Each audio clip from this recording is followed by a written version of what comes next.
Welcome to the PI Podcast, Political Insights for the Palaging Inis. I'm your host, Matt, and with me is my co-host, political scientist, meme lord, and recovering ivermectin addict, Board. That's hey ano ako, antihistamine siguro pero wag naman yan. I'm not Nasa a Shopee horse lang yet. yan eh. I'm not a horse yet. Not a yet. Not yet. PI nyo, PI nating lahat. Board share at your service. Napaka-left field Yes. lang. Well, today, I think, Board, this is the first time we're doing an episode in a while. Now, we've been having guests and they're enjoyable, but now it's just us for now. So, we're here going back to the original flavor of the podcast, but this time it's going to be something that makes us feel, palagi inis. So hopefully we'll add insight into this. And one thing that people have been inis, naiinis yung mga tao tungkol sa political maturity, and it's been going back and forth. As Borges is already new to his ire, unfortunately, I have returned to Twitter, and I've seen a lot of the political discourse of Twitter, and they've been throwing around this concept of political maturity. In particular, it started with, remember when Leni Robredo released her slate of senators, and it included trapos like Jesus Codero and Jejo Marbinay. And that, of course, angered some of the purists. And some people would say, hey, this is part of coalition building and compromising. If you can't stand that, that's political immaturity. And some people on the other side would say, no, you have to be consistent with your narrative and the ideology.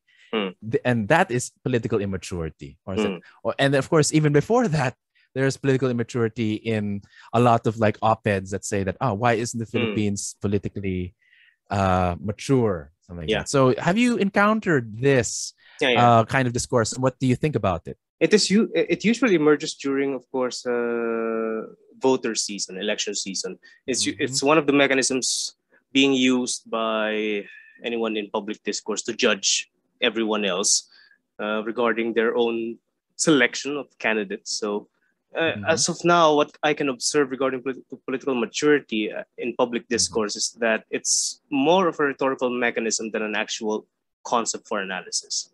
And I find it troubling because I think there's also a lack of examinations of political maturity as a concept, as something measurable. So it's more like this. It's something that can be filled up easily with your own biases.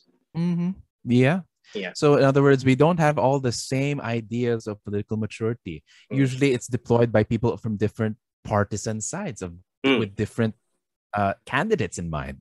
So before we move on, perhaps maybe just to begin with, like, do you consider yourself politically mature, Borge? PhD candidate on political science, Borge. Am I politically mature? I would leave that to the listeners to judge if I am, but we will discuss this later on, how I define, or not really how but how John Dewey defines maturity. As far as I'm concerned, based on his definition, which I will present later on, I am not. Right. And I'm proud to be politically immature. Proud to be politically immature. Some That's parts the of PI podcast, politically immature. Politically immature. Yun pala yun, PI. Yung palang PI politically natin. immature. I think some parts of me are mature. I mean, I do have solid values, thanks to you. So, but other than that, there are some parts of me that are still proudly immature. Ikaw, do you deem yourself as politically mature? I don't know. You're talking about parts, like, I don't know. I mean, definitely there's still hair growing out in some parts of me, so there are parts of me that are more mature than others. I don't know. I mean, well, people can judge me. Ever since I got into Twitter, like, I have been low key getting into debates and fights with people in both things, political, philosophical, and, mundane.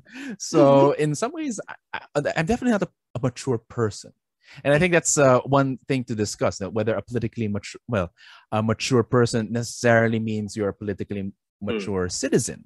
Honestly, in a way, like you, I like the standard definition of maturity. I don't consider myself a mature person. I still have toys and I like jokes. In some ways that's childish. I admit to that. But even then, like even being educated or being well read in politics, I'm definitely not politically mature, at least to my own standards even. And we'll go into that when we define what exactly is political maturity. So of course we teased a bit what it is, but Borj, what do you think political maturity is? Or maybe what, and if ever can connect that with what have you learned in the literature as political scientists? Regarding political maturity, no, again, a warning to our listeners, whenever we're discussing concepts, again, we must make a concept distinct.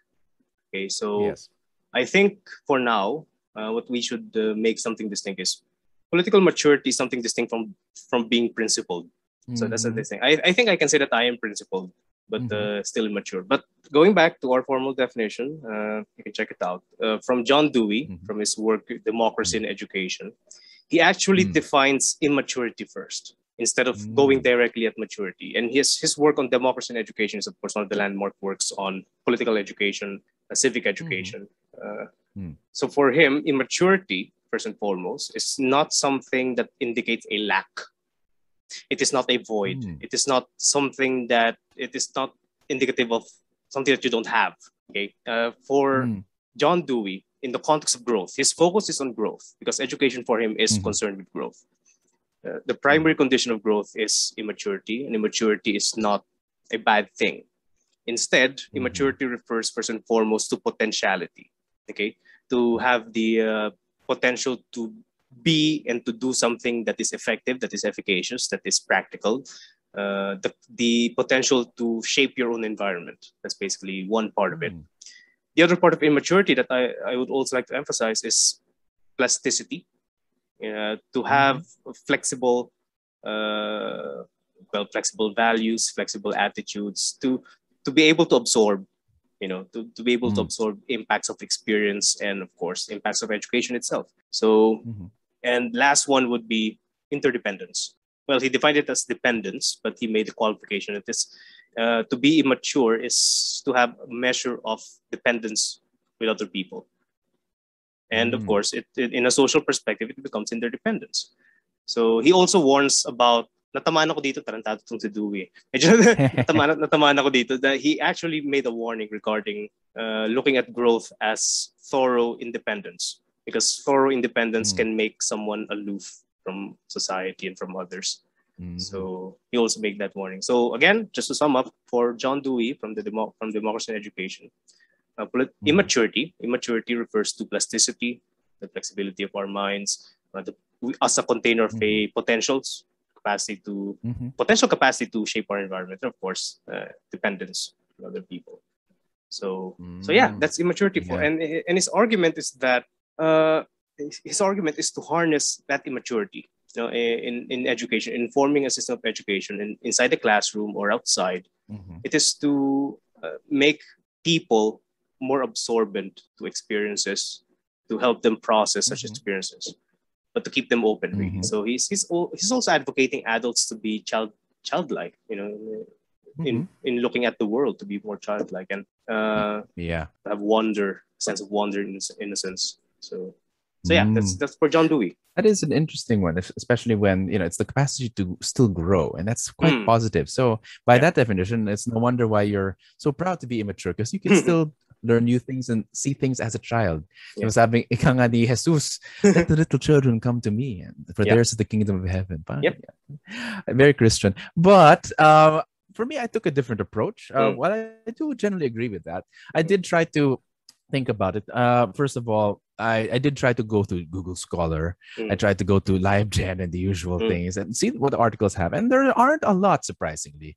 People like, in a way, that's one thing we have to take note. The Philippines likes to use political maturity precisely because of our conditions. Maybe out of like this, we see ourselves as politically immature, therefore we're trying to strive for maturity.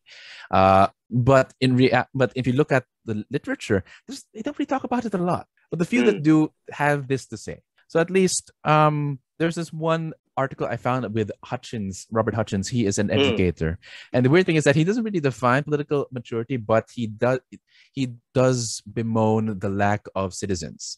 And he opens this article by saying that we do not have to agree with each other. Not everyone has to agree with everyone, but we do have to be able to understand each other.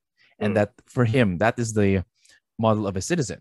And in order for you to do that, to be able to communicate and to be able to understand, you have to have a centralized liberal education wherein it is, education is integrated with another. So, for example, the philosophy, mathematics, political science are all integrated towards becoming a whole person to be able to understand the world and each other. So that's one.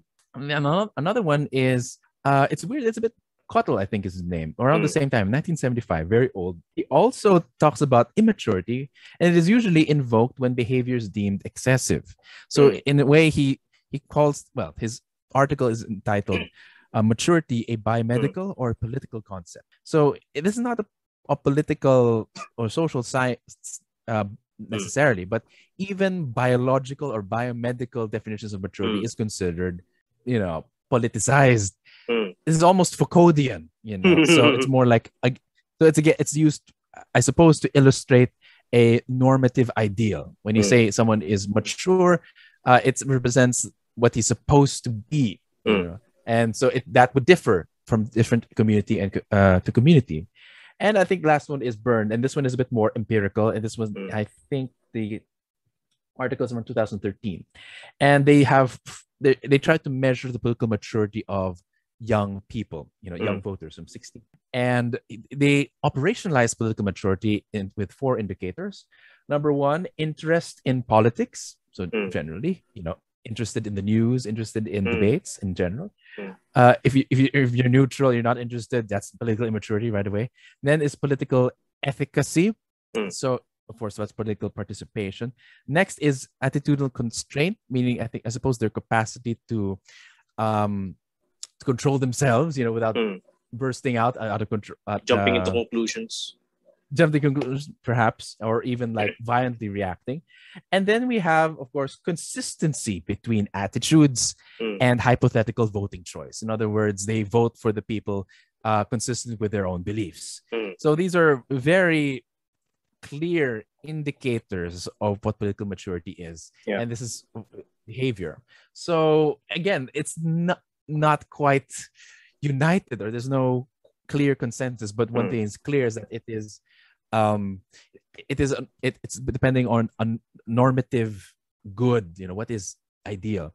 Even in the one that is behavioral, they're trying to measure, what they consider is a good voter. So anything to react? I think my first reaction would be, what we have here is 2 types of relativist approaches. We have 2 types of relativist approaches. The articles that you have just summarized right now presents one type of relativist approach, which is kanya-kanyang end goal. Different end goals, different measures of maturity. John Dewey, on the other hand, presents a different type of relativist, which is relativist in a sense that you create space for diversity. Instead of simply assuming that instead of simply entertaining so many multiple end goals, whatnot.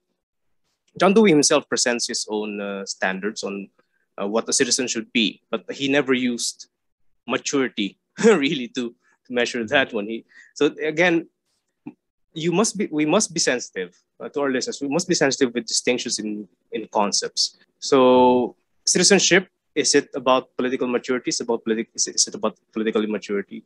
So these are 2 different things. These are 2 different issues altogether.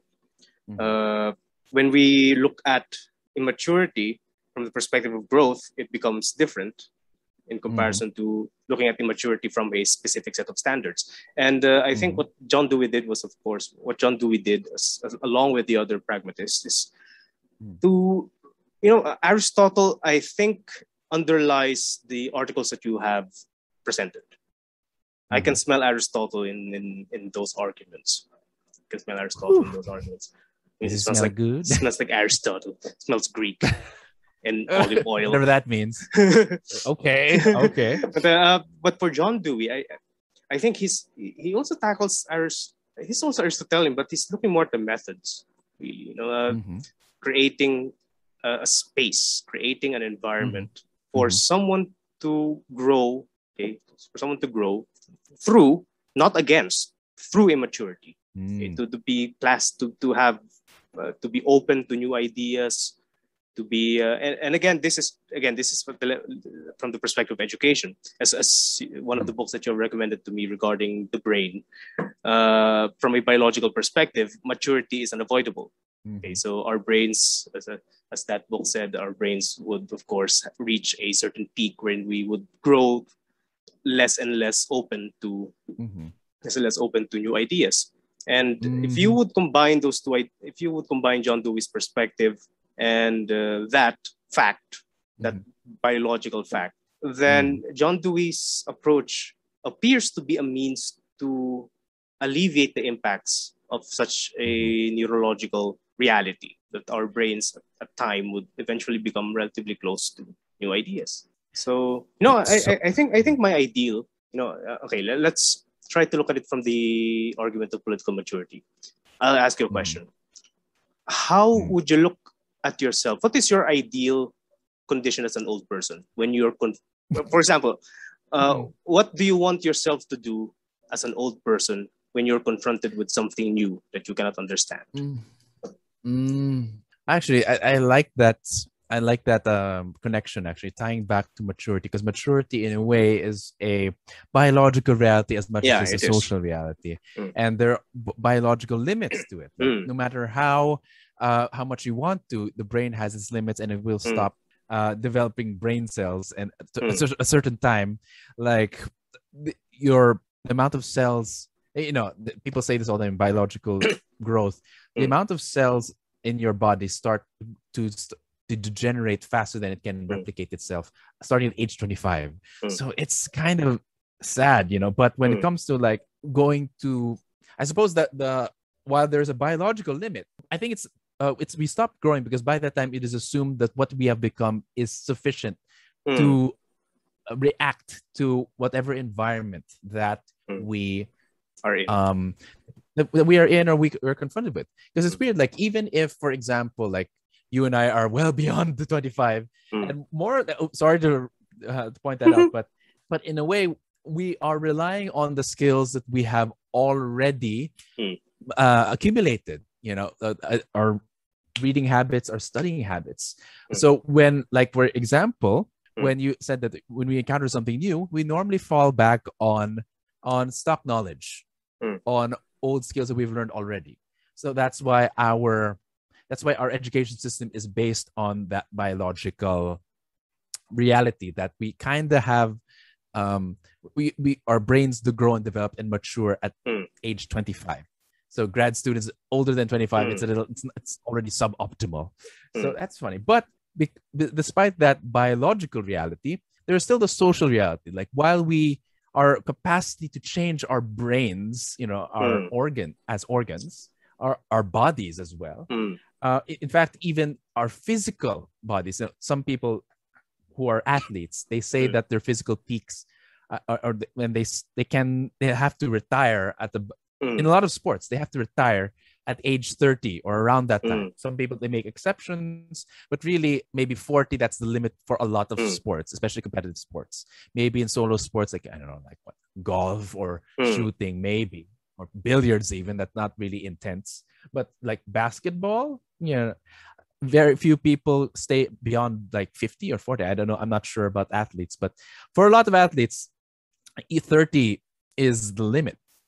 When it comes to social reality, like there are all sorts of situations. And I think if there's already this, like one of my favorite podcasts, again, is the Dark Horse podcast. And these two are evolutionary biologists. And they say that right now, because of the internet, we are like the information technology bring us so many changes, especially in globalization. They're changing our environment faster than we can actually keep up, because our evolution, while human beings are the most adaptable biological beings on the planet, we're used to slow, gradual changes and not like the changes that we have in the internet or politics, like of war, etc. In a way, sometimes there's even this phenomenon wherein like even babies inherit the trauma that was from several generations ago. So I don't know. So there's still some things that we are still coming to grips with. There's a limit to biological limit as well as a social limit, maybe. So but I suppose that's a scary thing. The social is producing so many problems faster than the biological hardware can keep up. I said a lot of things, but what do you think about that? You did not answer my question. But again, just a rejoinder. I think I did. I said, what do you want to see, or how do you see yourself as an old person confronting new things? I would see myself. I would see myself falling back to stock knowledge and things that I have already accumulated. That's my answer. Okay, you said that in a more you said that in a more general sense, but okay, fair. But I think my response would. What's your answer to that question? To this one would be, well, yes. Again, the mind is bound by biology, and it is bound by society. It is bound by our own. We can control parts of ourselves. That is one thing. We are not reducible to our organs. We are not reducible to ourselves. Yet they determine who we are. So I think one key takeaway from what you have said for our viewers, and I think we can elaborate on this one, is that we can form habits of thought. We can form habits of thought. And John Dewey emphasized this one in his work. Education is about forming habits of thought. And we can create a habit of openness that would allow us to receive with grace, would allow us to receive with grace and critical thought new things that in due time we could no longer understand it. Because, regarding that one, I am training myself to be like that, because we're aging. We can now feel the generation gap between our students.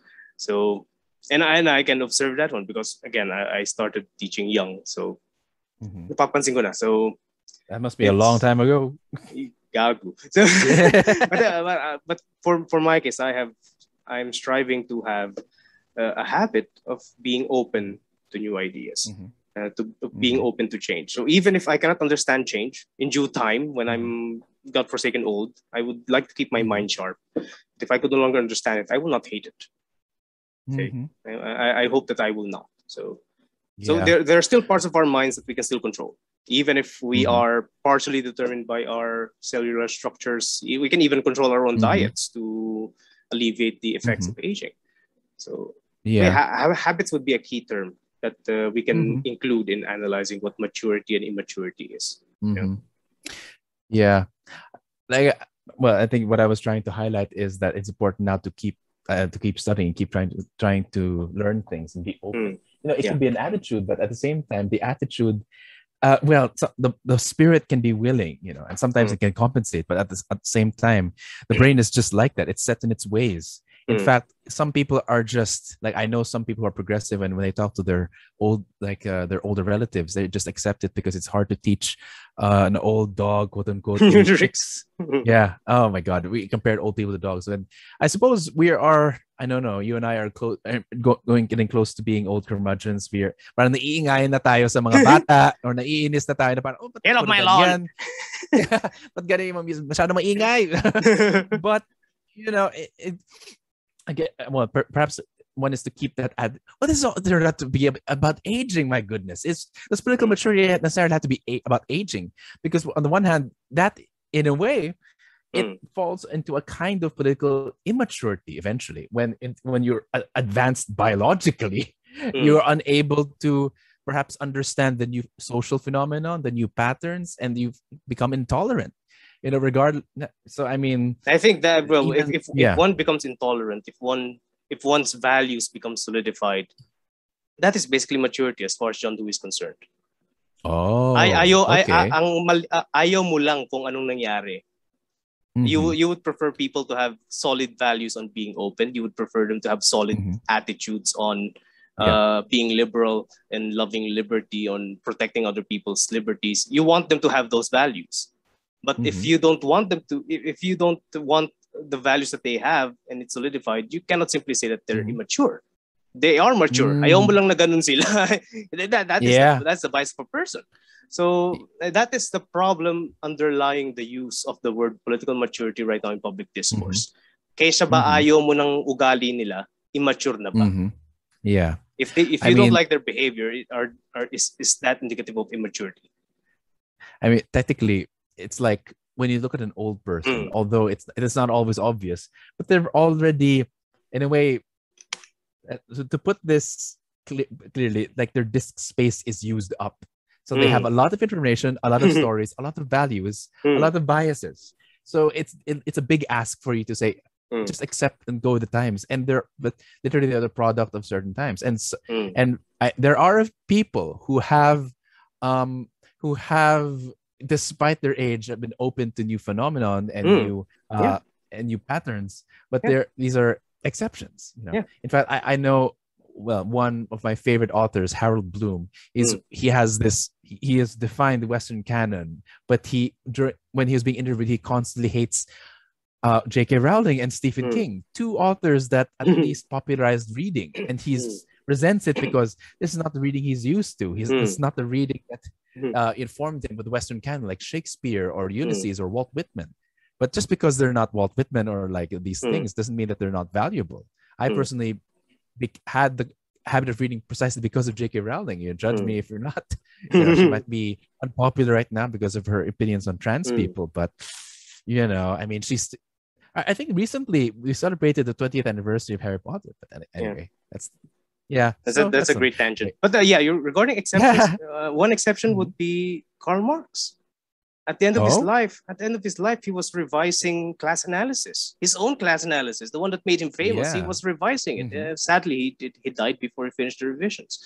He had the Capital was basically an unfinished project for him, because for him critical thinking lasts for an entire lifetime. So there are exceptions. You know what is sad right now, which is something that I would like to observe is, yes, we have discussed maturity, political maturity, or maturity in general in relation to age. We can I would not use the word excuse, but we understand if old people could no longer process, could no longer be as open as they were before.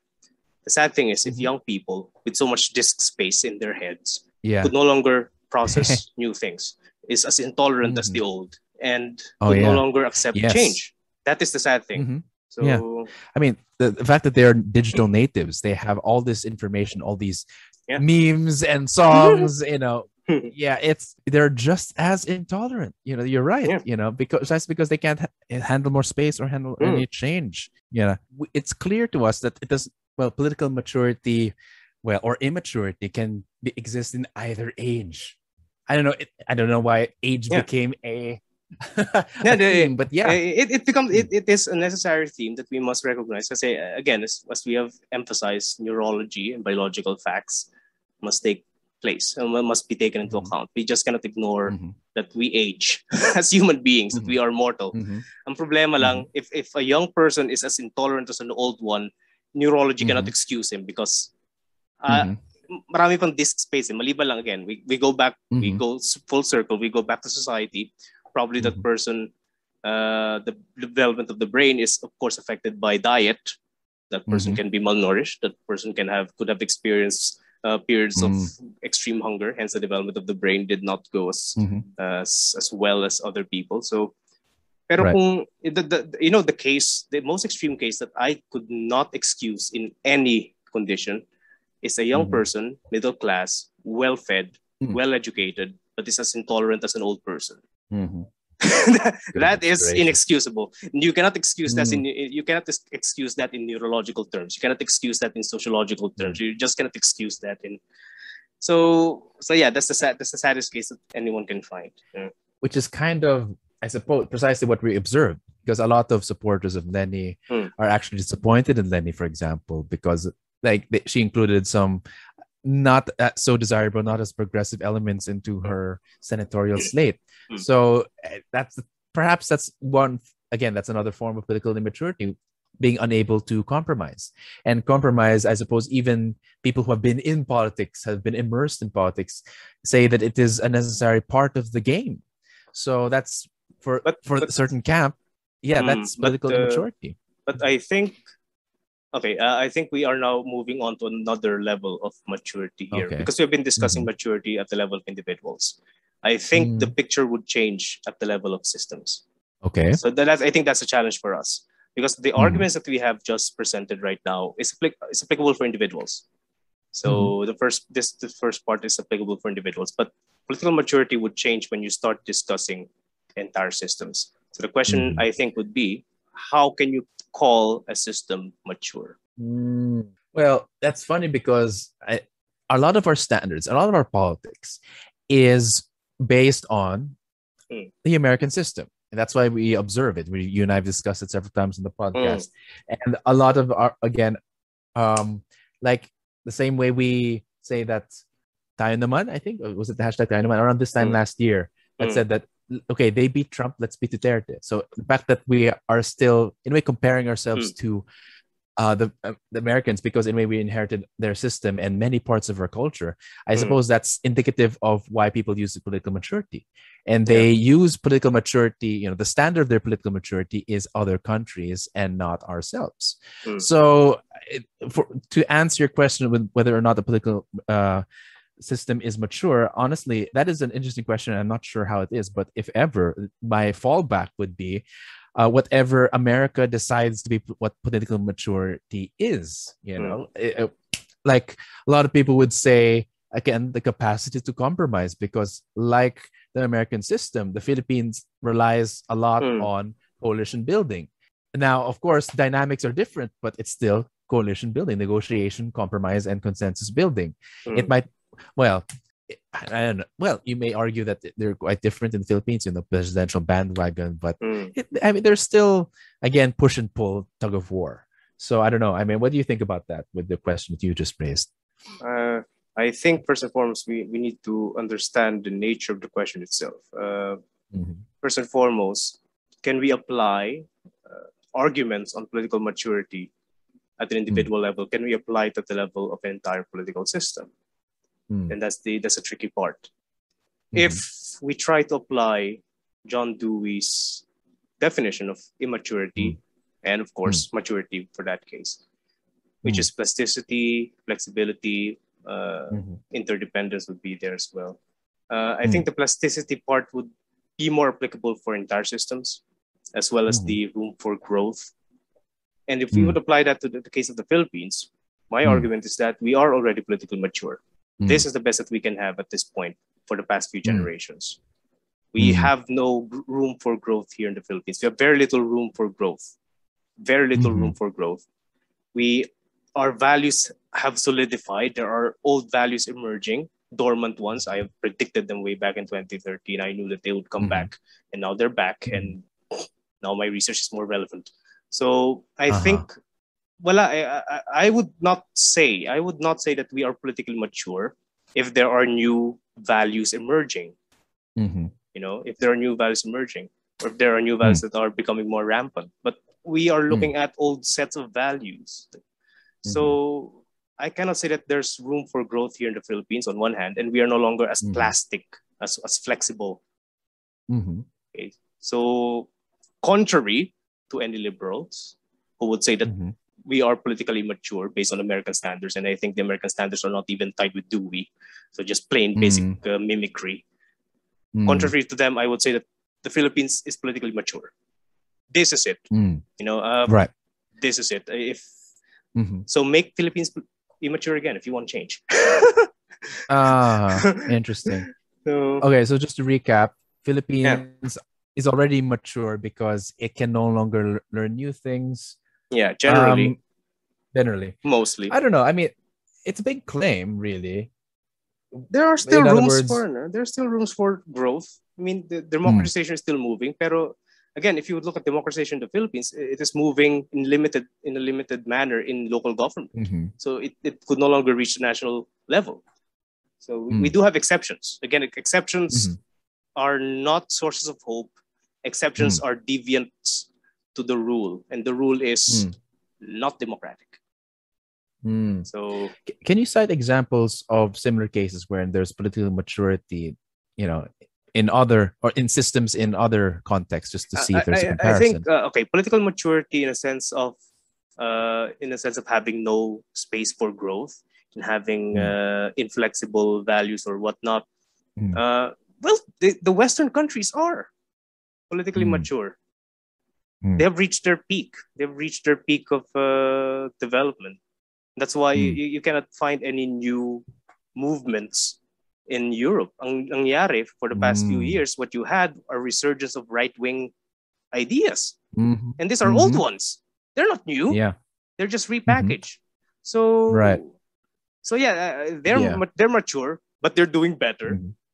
Right. And we're also mature, but we're doing worse. Why? Because again, our sense of maturity is well, then Bellew would say anti-developmental.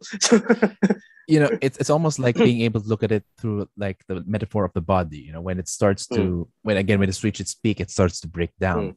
And sometimes, like for example, in a lot of societies, people say this, like during times of peace, you don't have battles to fight, it starts to eat itself or tries to eat its destroy to decompose itself. And somehow that's happening in America and like in a lot of the Western countries. So that's an But I do have some examples of countries who became immature again.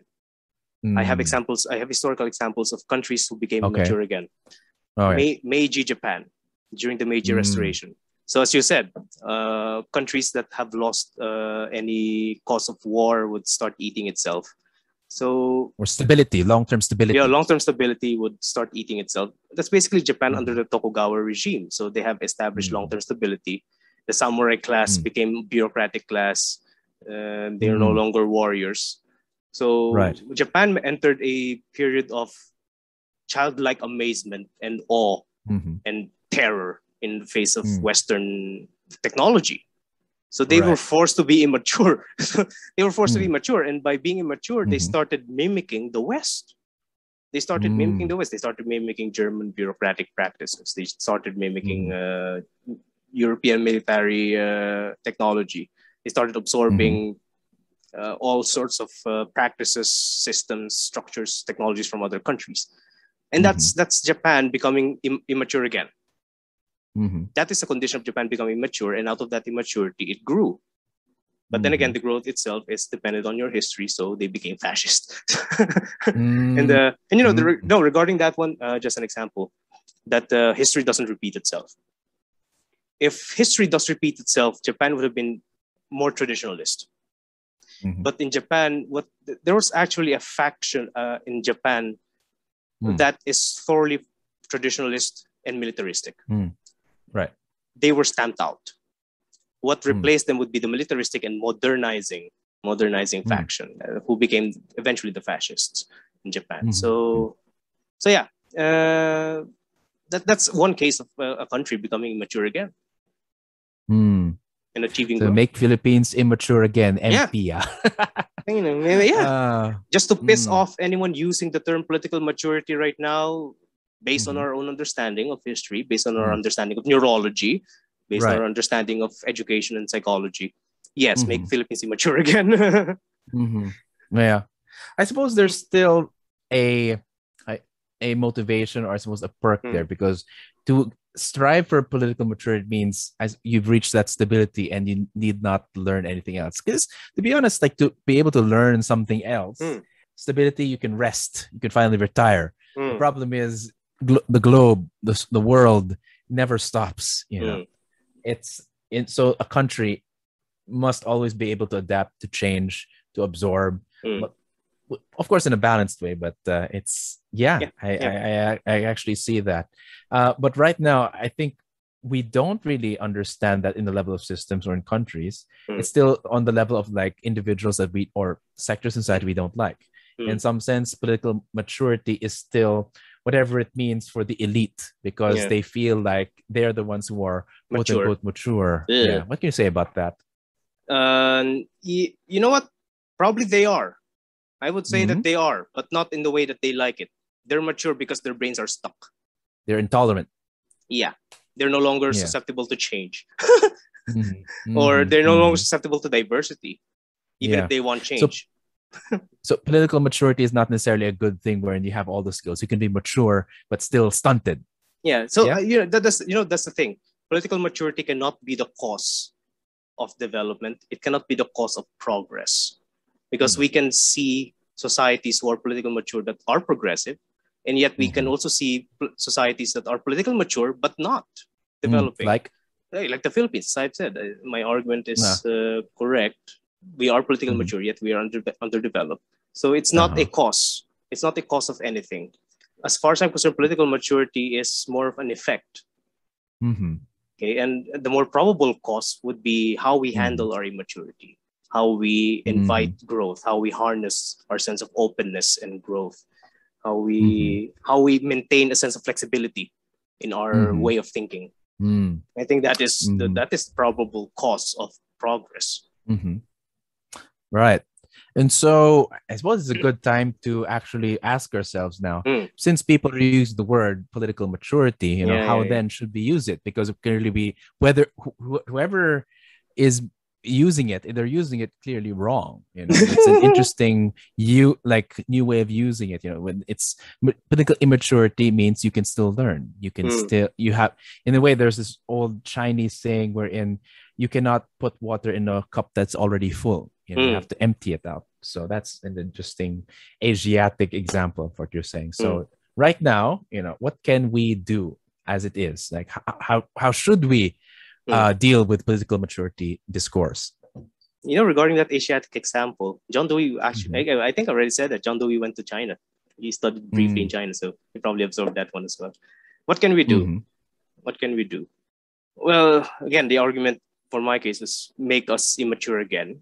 But regarding the use of the term itself, I think people using the term political maturity must be aware that they are imbuing it with their own bias, first and foremost. It is not the scientific term for when they're using it and imbue it with their bias. Kaysa ba hindi katulad mo yung tao, immature na ba? That's the same thing that they would look at you. The supposed realists in our country, those who are quote unquote realistic enough, they would look at the idealists and say, are you mature? While those who are idealistic, those who have strong principles, strong sense of purism, they would look at the realists and say, are you mature? So instead of ending up with such a stalemate in discourse, we go back to what immaturity is and find value in it and see that growth is nothing without immaturity. Right. So yeah. Any concrete ways to do that? You can go first. I'll think of more concrete ways regarding that one. Well, for one thing, no matter how we use it, we do mature, we do grow, we do develop. But how we do so is, again, crucial, depending on how we do it. So I suppose in the same way we mature as individuals, as a nation, we should at least decide on a model, a role model. In the same way how I assume you and I use maybe our fathers, our role models, our mentors as models of maturity, at the very least, then we should, as a nation, should have role models there. And in a way, that's partially what the people who are using the political maturity discourse are doing. They are using, as at the very least, what they think to be models for the Philippines. A lot of it is like Singapore, sometimes Japan. I think the admiration towards Japan was as early as even the Philippine Revolution. Ricarte went to Japan for help against the Americans, because they had, during that time, Japan was the peak of Asian development. That was the time when Japan was immature. Yeah, there we go. So I suppose, I think political maturity, like it's still something important to strive for, because it is a guiding star as to where we're going. We have to know where we're going. That's a very sad part. Recently in the class, like I tried to ask my students, what makes you feel patriotic, and they struggle to answer. It's like, are you willing to go to war, for example, if suddenly it was invaded, and they don't know. And I tried to show them, like, in the 300, like these war speeches by Henry V, particularly the Feast of Saint Crispin, and they don't really feel that way. So in some ways, there needs to be maybe art, or maybe examples, or maybe through history, where people can see that, these during these battles, this army, these men, this people managed to overcome this adversity at this point in time. So we need to have, I suppose, to use maturity, maybe even as a moving target, but still like a high enough ambition as a nation. But not necessarily just to insult, but to, at the very least, people, but to have at least a clear vision for everyone, not just to separate the immature for the mature, but to try to get everyone going in the same direction at the very least. That is okay, fair. I understand. But regarding your question towards your children, so towards your students, children, young adults. Did you feel disappointed that they could not find an answer to your question, patriotism? Well, they have to, because it's their homework, and I do hope that you know what, they do have to find something. As far as I'm concerned, with regards to your example and how you elaborated on the question, I don't think that is growth. For them to say that I will die for my country, that is not growth. War is an old thing. War had been one of the oldest vices of human beings. The willingness to go to war, how can that be growth if you're just repeating eons worth of nonsense? Well, war is, yes, I agree. War is nothing that we would want to repeat, but war, I think many friends would agree with this, brings out the courage of a people. It brings out solidarity in the people. Yeah, so at the very least, what I try to get them to, not necessarily to go to war, but to allow them to at least imagine a time wherein they'd be able to fight for their country or to do something for their country. It's more like maybe even literary, or I suppose again an emotional exercise. So of course, even in gyms, we subject our bodies to extreme conditions, but at the very least to make the body strong. I know. I do get your point. I do get your point about extreme conditions, but there are new extreme conditions that they can undertake. Like, first and foremost, one extreme condition would be, I'm thinking of things that are not of war or not old. What are the new extreme conditions that can be done? Building a work-owned enterprise is so difficult. That is a new practice. Yet it still builds the same sense of collective collective identity. So I think my response to your recommendation, I have troubles with it. I don't want anyone to set any specific target. What I would like to focus on, what I would like education to focus on, is the process of maturity, instead of having an ideal of political maturity. To focus on the process itself, to ensure that students, that citizens, will have a conscious grasp of how they mature. And part of it is to keep immaturity alive as much as possible. And that is one way. Towards what direction? That is something that they should determine. That's why John Dewey's argument is for democracy. It's not merely immaturity for the sake of set civic standards. You let them decide where to go. That is already a measurement of their aptitude and their grasp of the environment, of reality. That is the focus is on maturity, the process of maturity itself. The target is something that they should determine. It will change through time. I don't care how it changes. That's something that that's something I have to make peace with. Because I can set targets for myself. I can set targets for people who can believe me, but such targets would change through time. That is basically the reality of history. Because if we would have a single target, history would not move. As far as human history is concerned, we had multiple targets. We had changing targets. So we need to accept that, make peace with it, and not impose that on succeeding generations. As Thomas Jefferson have said, one generation have no more right to enslave another. It's weird you say that, but you necessarily quoted Thomas Jefferson. Do you know what quoting is? Yeah, quoting is in a way using... that is a tradition. Yeah. That is a tradition that is more or less epistemological. Okay, but in methodological, it focuses on methodology. But yeah, you're right. It's a tradition on liberty. Fine, I'll take that one. So that's my bias. But if you know what, if a society decides to be autocratic in the future, then fine. But as long as they can maintain that sense of immaturity. Here's the problem with that. I think, let's look at other countries.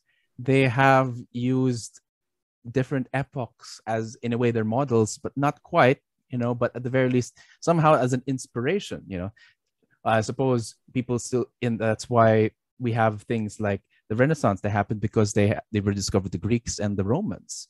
in a way, it's modeling, but adapting, at the very least. So there is, I think that's the right term, adaptation, not modeling. Right. Okay. So at least we adapt certain ideas as what's the word? We adapt them, sure, as at least a template, because as human beings, we are mimetic. We try to imitate things that are important to us. Yeah, that is unavoidable, but we have to, in a way, choose what we imitate or adapt.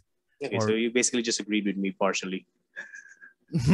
Adapting, okay, I would agree with you. Adapting. So I just got troubled with your notion of modeling. So adapting, I would say yes. But adapting, just to balance out your comment, adapting is also maintaining a sense of plasticity. Like a sense of openness and flexibility. Because I understand the danger with like overemphasis in, like, say, for example, a Greek ideal or Roman ideal. And yet, we're as scholars, you and I both like stand on the shoulder of giants. In the same way, some nations stand on the shoulder of their own nations. They evolved from something else. So we have to use that as coordinates to plot where we are going. We have to know where we have come from. Seriously, I don't stand in the shoulder of one giant. I move from one giant to another. That is adaptation. Of course, as long as, of course, and that. But the important is we have to choose. We do have to choose. But we can make choices differently. But we still have to make that choice. I know. Yeah, as a nation. I agree with that one. I agree with the choice, but the choice must be influenced by a sense of immaturity, a sense of newness, a sense of innocence, a sense of wonder and awe. So, and we only have to choose. We look for role models precisely because we're immature. But at the same time, we do have to balance that. And I mean, remember, every time someone meets their heroes, you get disappointed. Or sometimes like even in Cobra Kai, I mentioned earlier, Daniel-san tried to use the same techniques of Mr. Miyagi. He could not. But at the very least, he kept some and he tried to adapt it to the new generation. So I suppose we still need that. We still need to keep one leg into like, in recognition of where we came from, and then move forward. Yeah, I would say that having, just let us de-emphasize having role models, because having role models are basically dangerous. It is a slippery slope from adaptation to adopting. My response to that one is be flexible with your role models. Have multiple, even contradictory role models if you want. Right. But again, do not let the role model determine how you look at reality, how you look at new experiences. Of course, because you learn both from their strengths and their weaknesses. Yeah. So we can agree with adaptation. I'm just troubled with your use of war as an example. Well, so, medyo trigger lang ako. Because again, immaturity. Well, people would argue that it may be old, but it's old for a reason, because it is a constant in the human condition in a way. It is an old. There's always a shadow of war, precisely because it's part of human nature. Because we have accepted it. We have accepted it to be part of human nature. Besides, war have changed through time. Has changed, yes, but it's still there. It is still there. Why? Because we have established it as a reality that we cannot avoid. There are instances. Jean-Jacques Rousseau tried to eliminate war and go against the Hobbesian, and yet Jean-Jacques Rousseau is unrealistic. Exactly. It's unrealistic to try to do away with war. No, his case is unrealistic first and foremost, and he's looking at the Swiss case, which was already tired of war. But this sense of realism, I don't think it should be a standard for maturity. No, it is a standard for maturity. I don't think it should be balanced out by maturity. I always look a little bit ironic that this thing that realism, when overdose of realism gets you stuck in one place.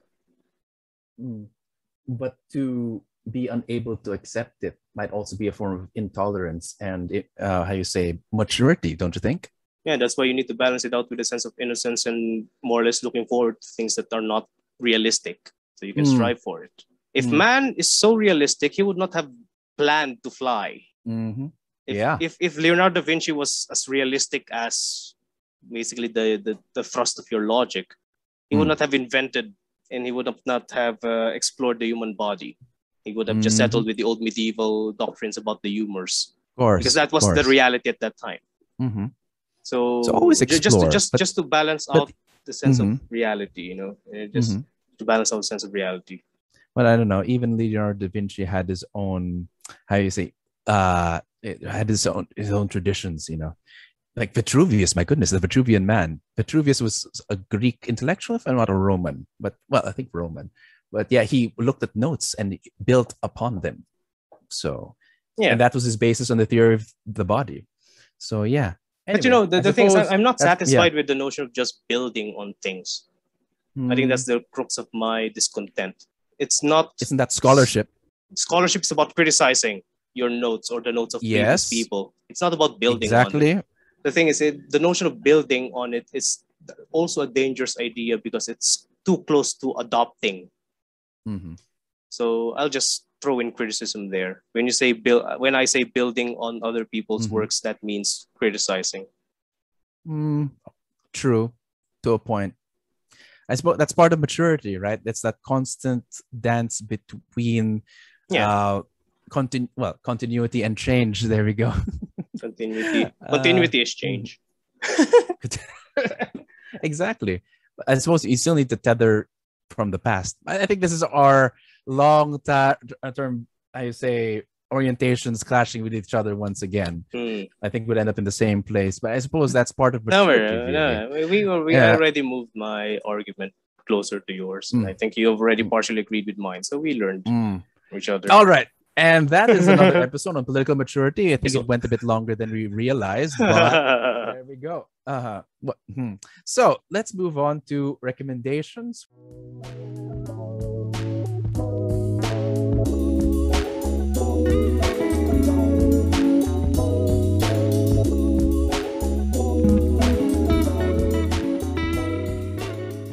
Where we recommend the pieces of culture, whether it be a poem or a piece of work, a piece of art, a film. So, Borge, do you have anything to recommend for this episode? Well, I would recommend the works I cited with John Dewey. If you people can find it, again, John Dewey. Just to give you a background, is an American psychologist and philosopher, one of the fathers of pragmatism, 20th century to be more specific. And I think the works that you have cited either ignored him or misinterpreted him. But you can look at the works of John Dewey, Democracy in Education, or the shorter one, which is Experience in Education. He was really aware that his works would not be accepted. He called his system progressive. And he knows the dangers. Anyway, that's one part. The other one that I would like to emphasize, which is to an extent Deweyan, in hindsight, I should have realized this one before, is the movie American History X. So plot, no twist. It's about the racist who became an ex-racist. So he experienced certain things that made him change his values and his attitudes towards race, and that is square in to John Dewey's argument regarding the value of being open to experience and making students open to experiences. So. The impact of experience in education. So, American History X and John Dewey would be nice. Ikaw? I don't know. I'm tempted to change it, but the thing that I was recommending from the beginning was I think I've talked about this before, but I think I'll recommend it maybe again. Is Steven Spielberg's Lincoln, which talks about, of course, Abraham Lincoln, and of course, this is a commentary on, American politics. Some people say it's the best adaptation of it, but it shows that people know Abraham Lincoln with divine status as Honest Abe, as one of the great orators of America. But he also engaged in corruption. He also engaged in compromise, and he also engaged in outright lies. So, on the one hand, he was seen as one of the great statesmen. If people don't really go back to this anymore, I don't know why, but if you remember the image of Mount Rushmore, you have George Washington and then Abraham Lincoln and then two other, like Roosevelt, I think. Tom Jefferson. Thomas Jefferson. Yes, those are the four great American presidents. People don't really remember this anymore, but and yet one of those people outright lied, or even he tried to reunite people during the Civil War, but he, in a way, because of his actions, made the war last longer. So in some ways, it's difficult to say whether it's mature or not, but it managed to achieve his goals of going through the 13th Amendment, which is to end slavery. But as a result, he sacrificed many lives. He knew at the end that he sacrificed many, like he made the war last longer than it should have, or it could have. It could have ended the war sooner, but he used it as a bargaining chip. So to pass the bill. So it's very difficult. I suppose another one I'd like to recommend, but I haven't fully finished, was this series. One of the most controversial anime series was Gundam Age, and Gundam Age is called Age because it's very unique. There are actually, I think, 3 to 4 plots, and it starts with the protagonist. It's a standard thing. Protagonist discovers Gundam, he pilots it, wins the day. The weird thing is that the next arc, it's basically his son who goes through the same image, but the same journey. And the weird thing is that some characters from the previous generation, sometimes they switch sides as time goes on. Sometimes at one point they fought on the same side, the other they became the terrorist. At other point, he actually, spoiler alert, maybe like he even fought his father, and as the main villain, even though in the previous season he was the hero. So the Gundam, of course, is the indicator of the protagonist, but eventually today's Gundam pilot might be the big bad of the next season. So it just shows 3 generations of Gundam pilots and how they've changed throughout time. So that's one thing, maturity. And as you mature, you can eventually become the bad guy. Same thing with but my God, Darth Vader. Like he started as the chosen one, and then all of a sudden, poof, the older he became of Darth Vader, and eventually he was the one who killed the Emperor Palpatine, not Luke Skywalker. So that despite his age being the father figure, he eventually his soul was saved because he was able to change at the very last moment of his life. So that's one thing. It's so in a way, but immaturity is the capacity that bears the capacity for, I suppose, change, growth. But at the very least, perhaps what I can add is not ultimate maturity, but I suppose the gradual maturity at the very least is guided progression. And it's not, so it's guided progression, but that's not just immaturity for immaturity's sake. Yeah. I would agree with that one. Regarding Lincoln, just to give more context to that movie, there's more to that movie if you actually know Lincoln's political history. The Lincoln became a great president because of 2 things. He was an advocate and he was a politician. Right. He needed to be immature to grow as a politician.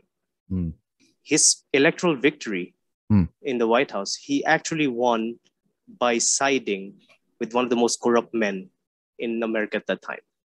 One of the Tammany Hall bosses who gave him the votes that he needed. He actually commented, he actually made that guy a cabinet member.